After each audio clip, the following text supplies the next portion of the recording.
Do you have a snake who always thinks it's snack time, and as a result you have more holes in your skin than most people? Don't you wish there was a way to train your snake not to always feast on your arm? Well, I have a solution, and it's really simple, but it warrants a video. We're talking about hook training. Come on, don't bite me. What are we doing? Stop it. Welcome to the Green Room. I'm Bob Bledsoe, and if that scenario sounded familiar, can I just do a quick impression? Here's you. Ah, he got me again. Dang it. Oh, it's bleeding. Shoot. Dang it. Oh, look at that. You can see all the teeth marks. Snap a pic of that. What up, Instagram? Hey, you guys, come here. Look at my arm. Guess what this is? Look what happened. That was you. And also me.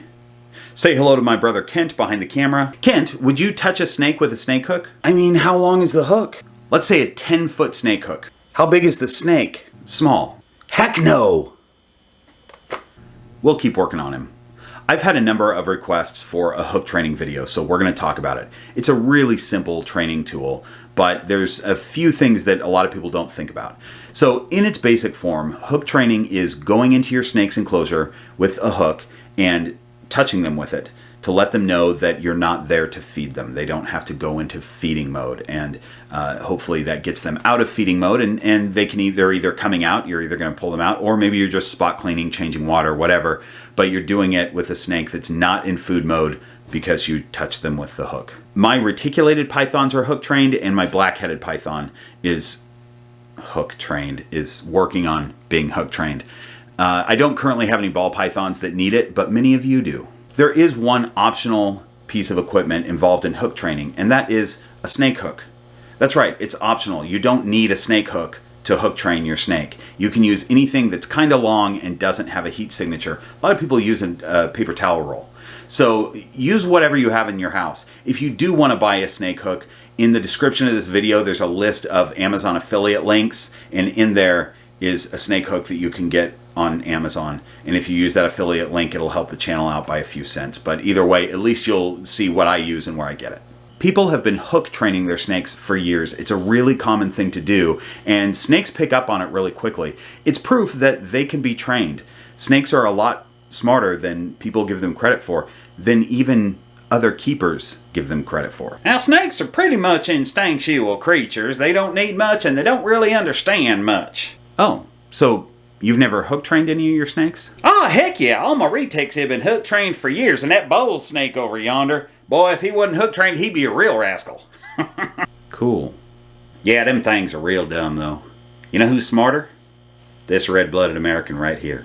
For years, people have been hook training their snakes and simultaneously saying that snakes aren't smart enough to be trained. Well, it's not really training, though, is it? It's more like hooking. Reticulated pythons are really commonly hook trained, and there's good reason for it. In the wild, retics will pick a spot, like an ambush spot, maybe by a trail or something like that, and they might be there for days waiting for prey to come by, and they're going to sleep during that time, they'll be awake during that time, but they're just in that spot. They need to be really reactive and really fast. So if they're asleep and something comes running by with a heat signature, they need to sense that heat signature, wake up and strike in a split second. So reticulated pythons are reactive and fast. Hook training is pretty necessary for them. So what we want to do is engage their brain a little bit before going into the enclosure. And there's two ways to accomplish this. One way is where they understand that the hook means that something is happening that's not food related, and they can go about their business as usual. The other way pulls them out of food mode and directly into fear mode because they've been startled and they're trying to get away from the keeper or hide under their coils or something like that. Both techniques work. Both get them out of food mode, but I prefer the first technique. I realize that being easily startled is just sort of part of being a snake, but I'm not trying to exploit that for my own benefit. The way I try to avoid startling them is I don't go in with the hook and directly bop them on the nose or on top of the head. They're either awake or they're not awake, but either way, that's going to startle them. So I try to touch them kind of on their upper third so they understand something's happening. They might have to wake up, or they're already awake. Either way, they can kind of check out the hook. Then sometimes I'll go kind of under them, under their chin, like under their neck and along their chin, show them the hook. Then I might rub the top of their head or something like that. All I'm doing is getting them to take a moment to understand that that's something without a heat signature, that's a hook right there, and it's not food. and it will take them a minute. A big mistake a lot of people make is they touch their snake really quick with a hook and then go right in. They're like, okay, I did my hook training, let me reach in, and they get bit. But snakes take a minute to process things. A really great example of this is have your snake out like in a handling session and then go to put them back in their enclosure, but don't just plop them down in there. Let them notice where they're at and let them crawl out of your hands into the enclosure. See how long it takes them to realize where they're at. They're going to tongue flick their enclosure a little bit, figure it out, and then they'll go, oh yeah, I recognize this place, and they'll go in. You need about that same amount of time with the hook to sort of engage their brain, get out of food mode, and realize, oh, this is something else going on. And maybe they're not already in food mode, but they're kind of deciding whether they're going to get there or not. It's still going to take a minute. They're not as fast as like a dog at figuring something out right away. So you've got to give them the time, and if you don't, they're going to react with instinct. That's when people get bit. If you know your snakes really well, you can tell when they go from food mode to thinking mode. And retics are really good at this, because at least mine are. When they think they're being fed, their pupils turn into bowling balls. They're like, get big round pupils. All their senses all of a sudden are heightened, and you can see it in their eyes. And when those eyes go from big and round to vertical slits again, I know they're out of food mode. But there's also body language stuff. It's not just in the eyes. Quick, sharp movements mean food mode versus slow, sort of meandering movements that your normal snake does. So you'll as you get to know your snake, you'll easily be able to tell when they're ready to be picked up. Now, my black-headed python, Maya, is a little bit different and challenging. We're going to talk about her in a minute, but first let's cut to Kent's Corner. Hi, I'm delighted to welcome you to Kent's Corner, the only corner in the world that's named after me. Because I'm Kent, my name's Kent. You might be noticing that there's a snake on the table right next to me, but don't worry, I'm in no danger. The snake isn't even real. This is Eric the murderer. He's just my puppet, and he's virtually, almost totally harmless. Today, I'd like to show you how I would use a hook to take a wild snake off of a table. Here we go.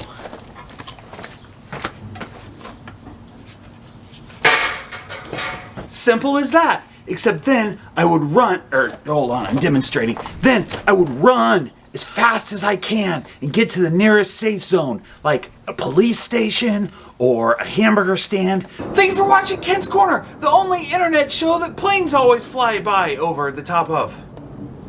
Once again, Kent, that was terrible information. Don't ever hook a snake like that. There are some great ways to use hooks with wild snakes, but this isn't that video, so I guess my point here is never use a hoe to toss a snake. Don't call me that. Big thanks, obviously, to my Patreon supporters. This is the mid-video Patreon credit scroll, and these folks, as well as all my Patreon supporters, I really appreciate. If you'd like to be on this board, you could go to patreon.com/greenroompythons and check out the situation over there.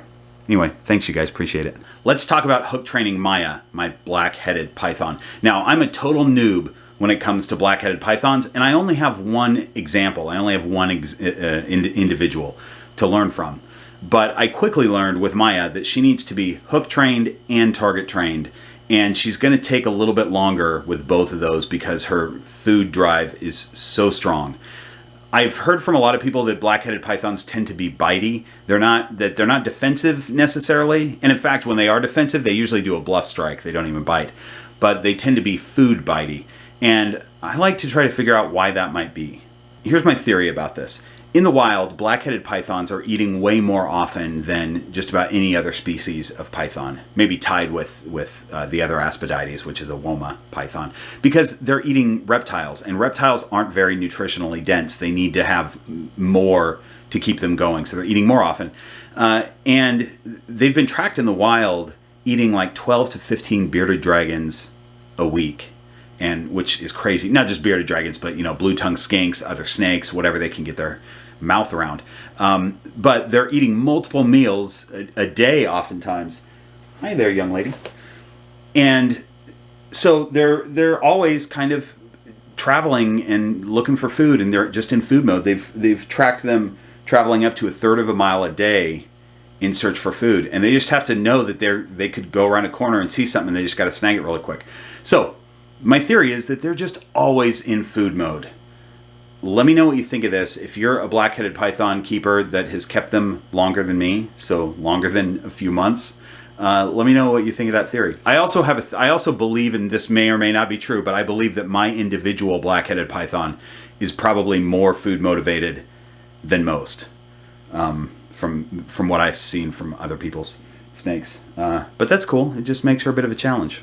I will say that when I'm handling Maya, she's usually pretty good when she's in my hands. But if I put her on the ground or if I let her slither out of my hands onto something else, all of a sudden she's like, let's search for some food. So now we've got to do it all over again with the hook.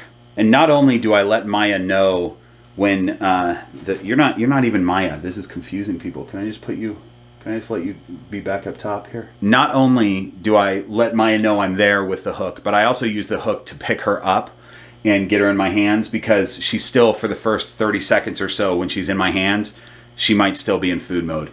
So I give her plenty of extra time to relax and know that she's not going to be fed before I go with the two hands and let her crawl around on my arm and such. Also, I use the red hook with Maya. I don't know that this makes much of a difference because I don't even know that snakes can see red, but I'm using the same hook with her every time because I want to be as consistent as possible. She gets a red hook when it's not feeding time, and she gets a blue target when it is feeding time. And hopefully between the two of those training tools and some time and effort and patience, I won't get bit. So to recap, any snake can be hook trained. Just give them a moment with it, be gentle, try not to scare them with it, and be consistent, and they'll pick up on it. Hook training isn't always necessary, but with some snakes, it's really helpful. So let me know in the comments what snakes you hook train and which ones you don't. I'd be really curious to know how many of you have ball pythons that require hook training. I gotta watch her because she's going a little crazy. So thanks for watching. I'll see you next week. Why are you so crazy? Huh? You trying to get onto my shoulder now? Huh? You want to get in my beard? Is that what you're doing? Want